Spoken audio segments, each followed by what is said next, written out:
كيف شفتوا انه هذه هي مباراه ديال القمه، خاصه بالنسبه لنا حنا. تروا برومي ماتش عندنا مع الفراقي اللي معنا في نفس الرتبه، وحضرنا هذه 9 ديال الاسابيع والبطوله متوقفه. تعرفوا انه ملي تتبدا البطوله يعني خصك واحد الريتم اخر. رغم ذلك انا تنهنئ اللاعبين على المباراه اللي داروا اليوم في غياب تقريبا واحد العدد كبير من اللاعبين، وحتى اللاعبين اللي تاهلوا لنا ان شاء الله غادي يكونوا ان شاء الله في الماتش الجاي، لاعبين خاصه في وسط الميدان. اليوم دخول يونس اللي سجل هدف ديال التعادل، يعني عطى واحد اضافه للفريق ديالنا. اليوم حنا كان امامنا انه نفوزوا ونعرفوا بالطريقه اللي نفوزوا بها، لانه الخصم ديالنا ماشي خصم اللي هو سهل، وجا وتراكم في الدفاع وتلعب على لي كونتر. حنا كنا عارفين غادي يلعب بهذه الطريقه، وصلنا حاولنا نوصلوا. تفاجئنا في بدايه الشوط الثاني ضربه جزاء اللي شفناها، يعني ما يمكنش نحكم عليها 100%، ولكن كانت شويه قاسيه بالنسبه لنا حنا. تنظن بانه الا كان اجتهاد الجامعه الملكيه المغربيه انه نزيدوا نجتهدوا حتى في القسم الوطني الثاني، نخدموا بالفار، يعني نخدموا فار باش نطوروا احسن في كره القدم المغربيه ونطوروا اللاعبين ديالنا باش ما يبقاش احتجاجات وتكون الامور سهله للحكام.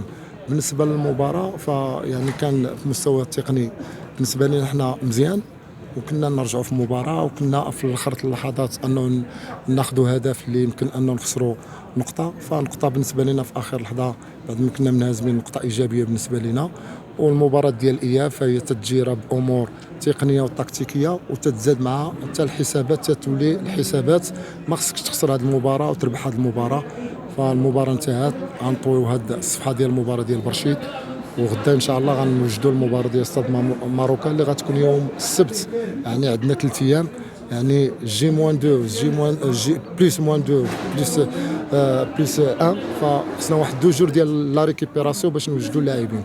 ولكن الحمد لله عندنا لاعبين اخرين اللي يقدروا يعطيو اضافه في المباراه ديال استاد ماروكا. بالنسبه لعز الدين النقاب تتشوفوا انه في 16 مباراه لعب، هذه هي ثالث مباراه. لعب 2 مباريات في البطوله، لعب ضد برشيد في لالي، ولعب مباراه ضد برشيد في الروتور، ولعب مباراه ديال كاس العرش اللي لعبها 90 دقيقه ضد بن قرير. تنظن هذه هي ثالث مباراه اللي لعبها عز الدين النقاب. قام بمباراه جيده ضد بن قرير، وخلينا انه خدا المكانه ديالو، وتصاب لينا كيف قلتي، تصاب بتوعك. ولكن كانوا عندنا لي شونجمون اللي اكثر من عز الدين. يعني شفنا انه التين حس انه بعياء عضلي، يعني يمكن يكون خلينا التين يمكن يطرى ليه ان ديشيرور يمشي لك واحد الغيبه ديال 2 ولا 3 شهور. فضلنا انه ندخلوا المدني بلاصه التين ويبقى عز الدين اللي عنده مسؤول. ولكن كاين البديل ديالو، هو بن حمص اللي غيوجد نفسه للمباراه الثمانيه. وكذلك حتى الدويك اللي تاهل ان شاء الله غادي يكون بديل للاظهره ان شاء الله. نظن بانه واحد المجهودات كبيره تعملها المكتب مسير. كانت واحد اللجنه على الجامعه الملكيه المغربيه اليوم اللي كانت في واتزم، وجات شافت الملعب، وجات حتى المدينه الخريبكا. وتنظن انه هذا السؤال فهو المسؤولين ديال الفريق غادي ياكدوا لكم اكثر مني انا، لانه انا يعني التخصص ديالي ما هو في التقني. ولكن غنقدر نجاوب بواحد الحاجه، لانه كون كان تنستقبلوا في مدينه واتزم بالجمهور ديالنا غادي نكونوا شي حاجه. نظن بانه في لي ريكريتمون اللي درنا لي سوجوار اللي جبنا، كاين دويك في الدفاع، وكاين بنجديه في وسط الميدان، وكاين كمال في لي زيكسونطري، وكاين الديب يونس اللي ماركا سجل هدف ديال التعادل، وكذلك اللاعب ويدان هو لاعب وسط الميدان.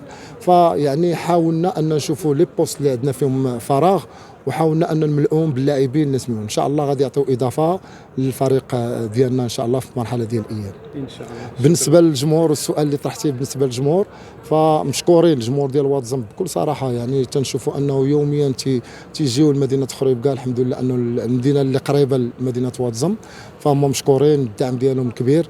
ولكن كنا تندخلوا في مدينه واتزم لانه الصعود ديالنا الموسم اللي صعدنا به القسم الوطني الاول كنا تنستقبلوا في الميدان ديالنا. كان واحد الدعم كبير معنوي للاعبين، وحتى الدعم المعنوي للاعبين تيحس بانه اللاعب راه تيلعب في مدينته، تيلعب امام الجمهور ديالو، تتكون دعم اخر. ملي تجي تلعب في خريبكا تنظن انه 50 مع الفريق اللي تتلعب ضده. وشكرا. بسم الله الرحمن الرحيم. كما كتشوف كانت مقابله جد صعبه، مقابله اللي كانت على الخصمين كتشكل واحد الصعوبه. حنا جينا لمدينه خريبكا باش ما نرجعوش خاوي الوفاض. الحمد لله استطعنا نسجلوا هدف السبق، شيئا ما تراجعنا للخلف.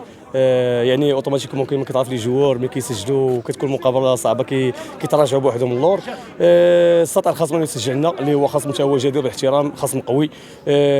كان عازم انه ينتصر، مي حنا جينا من مدينه برشيد باش حققوا النتيجه اللي ايجابيه للانتصار.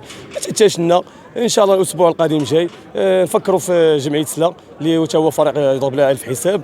نحاولوا ان شاء الله ننتصروا في الميدان ديالنا ونواكبوا المطارده ديالنا المتصدره ان شاء الله. فكما قلتي ربما ضيعنا المقابله في اخر الاطوار، مي المقابله كانت جد صعبه على الخصمين. يعني نتيجه التعادل انا كتبان لي ما نقولش مرضيه، انما منصفه للطرفين بارابور المردود اللي قدموه. يعني تا فريق واد الزمره فريق اللي كبير، ناور تا من جميع الجهات، صادم بواحد الدفاع ديالنا اللي قوي. حنا حاولنا ناخذوهم في لي كونتر، كما قلتي وصلنا ما تاتاش لنا في الاخر.